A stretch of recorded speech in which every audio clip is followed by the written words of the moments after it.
ہمارے چینل کو سبسکرائب کریں اور بیل آئیکن کو دبائیں۔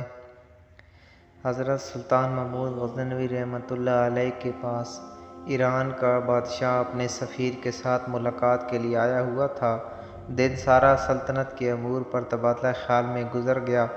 رات کے کھانے کے بعد ایرانی بادشاہ اور سفیر کو مہمان خانے میں آرام کرنے کی غرض سے بھیج دیا گیا۔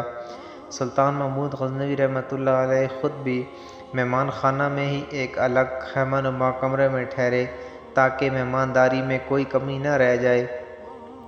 تقریباً نصف رات کے بعد سلطان نے اپنے خیمہ کے باہر کھڑے غلام کو آواز دی، حسن! اس نے پانی کا لوٹا اور خرمچی اٹھائی اور خیمہ میں داخل ہو گیا۔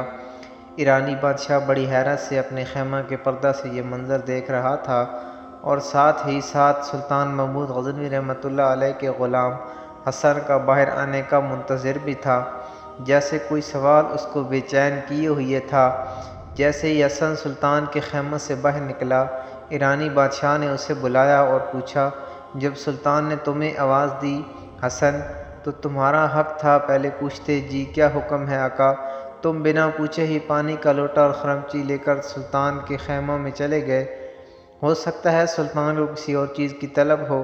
حسن مسکرایا اور ایرانی بادشاہ کو جواب دیتے ہوئے بولا، حضور، میرا مکمل نام محمد حسن ہے اور میرا سلطان ہمیشہ باوضو رہتا ہے، اور جب اس کا وضو نہ ہو تب ہی مجھے حسن کہہ کر پکارتا ہے، اور میں سمجھ جاتا ہوں کہ اب سلطان کو وضو کی حاجت ہے، جو انہوں نے اسم محمد صلی اللہ علیہ وآلہ وسلم اپنی زبان سے ادا نہیں کیا، اور آج تک میرے سلطان نے بغیر وضو کے مجھے محمد حسن کہہ کر نہیں پکارا۔